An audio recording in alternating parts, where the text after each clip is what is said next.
तो चलिए सीधे गोता लगाते हैं थेरवाद बौद्ध धर्म के सबसे प्रतिष्ठित ग्रंथों में से एक के इस गहरे विश्लेषण में। आज हमारा पूरा फोकस धम्मपद के उस शानदार 4 स्तरीय ढांचे पर होगा जो असल में हमें पूर्ण स्वतंत्रता का रास्ता दिखाता है। आज के इस चर्चा का क्रम कुछ ऐसा रहेगा।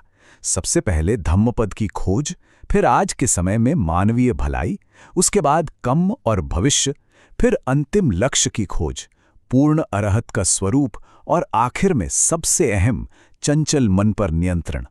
ये क्रम बहुत ही खूबसूरती से हमें रोजमर्रा के नैतिकता से लेकर परम आध्यात्मिक मुक्ति तक ले जाएगा। खंड 1, धम्मपद की खोज। आइए शुरुआत इस बुनियादी बात से करते हैं कि ये प्राचीन ग्रंथ आखिर है क्या और इसकी जड़ें कहाँ हैं। अब ये स्पष्ट करना बहुत जरूरी है कि हम यहाँ एक विशिष्ट अनुवाद को आधार बना रहे हैं। यह बौद्ध पब्लिकेशन सोसाइटी द्वारा प्रकाशित संस्करण है, जिसे आचार्य बुद्धरक्षित ने अनुवादित किया है और भिक्खु बोधि की शानदार प्रस्तावना ने इसे बहुत ही सलीके से प्रस्तुत किया है। इन अद्भुत श्लोकों को कहने वाले यानी बुद्ध कोई मिथक नहीं बल्कि एक ऐतिहासिक महापुरुष थे। हिमालय की तलहटी में जन्म, 29 साल की उम्र में राजमहल छोड़कर सन्यासी बनना और फिर 35वें वर्ष में बोधगया में परम ज्ञान प्राप्त करना, उनके जीवन के ये मील के पत्थर ही उन शिक्षाओं की असल नींव हैं जिन्हें हम आज डिकोड कर रहे हैं। खंड 2, आज की मानवीय भलाई। शिक्षा के इस पहले स्तर में पूरा ध्यान मानवीय रिश्तों के व्यवहारिक और प्रत्यक्ष पहलुओं पर केंद्रित है। इस ढांचे की सबसे दिलचस्प बात क्या है? वो ये कि यह एकदम व्यावहारिक और धर्मनिरपेक्ष नैतिकता की बात करता है।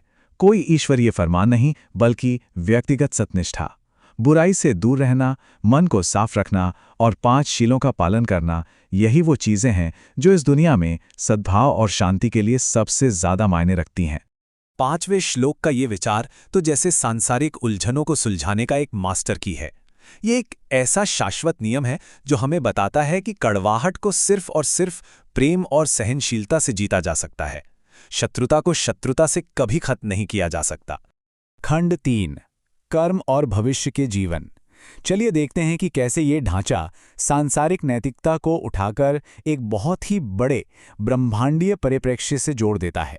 यहाँ समझने वाली सबसे अहम बात यह है कि इस ढांचे के अनुसार नैतिकता कर्म के नियम से चलती है। आसान भाषा में कहें तो इरादे के साथ किया गया कर्म। ये एक निष्पक्ष यूनिवर्सल नियम है जहां हमारा हर जानबूझकर किया गया काम भविष्य में सुख या दुख का एक बीज बो देता है। धम्मपद की एक बड़ी खूबी है इसका विरोधाभासों का इस्तेमाल। यमक वक यानी द पैस बिल्कुल साफ कर देता है कि कैसे हमारे मन की स्थिति हमारी किस्मत तय करती है। अगर मन मैला है तो दुख ऐसे पीछे पीछे आएगा जैसे बैल के पैर के पीछे गाड़ी का पहिया, और अगर मन साफ है तो खुशी एक ऐसी परछाई बन जाएगी जो कभी हमारा साथ नहीं छोड़ेगी। ये पंक्तियां इस बात पर जोर देती हैं कि हमारे कर्मों का हिसाब एक जन्म में खत्म नहीं होता। ये ग्रंथ पुनर्जन्म या संसार के चक्र में गहरा विश्वास रखता है। बुरा करने वाला यहां भी रोता है और आगे भी, जबकि अच्छा करने वाला यहां भी खुश रहता है और आगे भी। बिल्कुल स्पष्ट हिसाब। खंड 4, अंतिम लक्ष्य की खोज। तीसरे स्तर तक आते आते यह विश्लेषण सिर्फ एक अच्छे पुनर्जन्म की चाहत से बहुत आगे निकल जाता है। अब बात होती है इस पूरे जन्म मरण के चक्र से ही बाहर निकलने की। जिनका मन पूरी तरह परिपक्व हो चुका है उनके लिए आखिरी मंजिल है निब्बान, एक ऐसी मृत्युहीन और शर्त रहित अवस्था जहां न जन्म है, न बुढ़ापा और न ही कोई मौत। इसे समझने के लिए ये मानना पड़ता है कि इस दुनिया की किसी भी बनी बनाई चीज में कोई स्थायी तत्व नहीं है। इस परम लक्ष्य तक पहुंचने का रास्ता क्या है? ग्रंथ हमें आर्य अष्टांगिक मार्ग दिखाता है, जिसे 3 बहुत ही तार्किक और विकासात्मक चरणों में बांटा गया है: नैतिक अनुशासन, एकाग्रता और फिर ज्ञान। यही वो ढांचा है जो हमें अपने ही मन और शरीर को गहराई से समझने का रास्ता देता है। श्लोक 91 का ये रूपक सच में बहुत सुंदर है। ये उस चरम त्याग को दिखाता है जो इस रास्ते पर चलने के लिए चाहिए होता है। जैसे हंस झील को पूरी तरह छोड़कर उड़ जाते हैं, वैसे ही वे हर घर बार छोड़ देते हैं। ये वैराग्य अक्सर सीधे मठवासी जीवन की ओर ले जाता है। खंड 5, पूर्ण अरहत। ये चौथा और आखिरी स्तर कोई नया नियम नहीं बताता, बल्कि उन लोगों का जश्न मनाता है जो अपनी मंजिल तक सफलतापूर्वक पहुंच चुके हैं। प्रारंभिक बौद्ध धर्म में अरहत को एक परम आदर्श के रूप में देखा गया है। अरहत वो पूर्ण इंसान है जिसने रास्ता पूरा कर लिया है, अपनी सारी कमियों को मिटा दिया है और हर बंधन को तोड़ दिया है।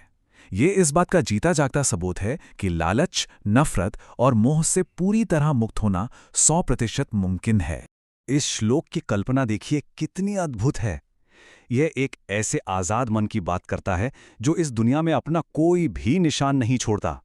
बिल्कुल वैसे ही जैसे आसमान में उड़ते हुए पक्षियों का कोई रास्ता या पदचिह्न नहीं खोजा जा सकता। खंड 6, चंचल मन पर नियंत्रण। और अब बारी आती है उस अकेले सबसे जरूरी उत्प्रेरक की जो इन सभी स्तरों को पार करना संभव बनाता है। ये पूरा का पूरा सफर सिर्फ और सिर्फ मन को साधने पर टिका है। इसके लिए लगातार खुद के प्रति जागरूक रहना पड़ता है, एक गुण जिससे अप्रमाद या सावधानी कहते हैं। सच तो यह है कि हमारा मन ही हमारे चरित्र को गढ़ता है और हमारी नियति का एक लौता निर्माता है। 33वें श्लोक की ये उपमा एकदम सटीक बैठती है। वासनाओं के खिंचाव से बचने के लिए कितनी सदी हुई कोशिश चाहिए, ये यहाँ साफ दिखता है। जैसे एक तीर बनाने वाला टेढ़े तीर को सीधा और अचूक बनाता है, ठीक वैसे ही एक समझदार इंसान अपने चंचल, अस्थिर और बेकाबू मन को सीधा करता है। तो अपने इन गहरे और काव्यात्मक श्लोकों को इस तरह एक के बाद एक सीढ़ी की तरह सजाकर ये ग्रंथ रोजमर्रा की नैतिकता से लेकर परम आध्यात्मिक मुक्ति तक का एक बेहद साफ और स्पष्ट रोड मैप हमारे सामने रख देता है। 400 से ज्यादा श्लोकों का ये खजाना सचमुच नैतिकता, ध्यान और ज्ञान का एक बेजोड़ संग्रह है। इस विश्लेषण को खत्म करने से पहले श्लोकों से निकले इस आखिरी सवाल को अपने मन में गूंजने दें। अगर ये ग्रंथ बार बार कहता है कि हम खुद ही अपने उद्धार करता हैं, तो असल में हमारा रक्षक है कौन? अगर कोई बाहरी शक्ति हमारी रक्षा नहीं करने वाली, तो आज हम अपने मन को किस दिशा में ले जाने का चुनाव करेंगे?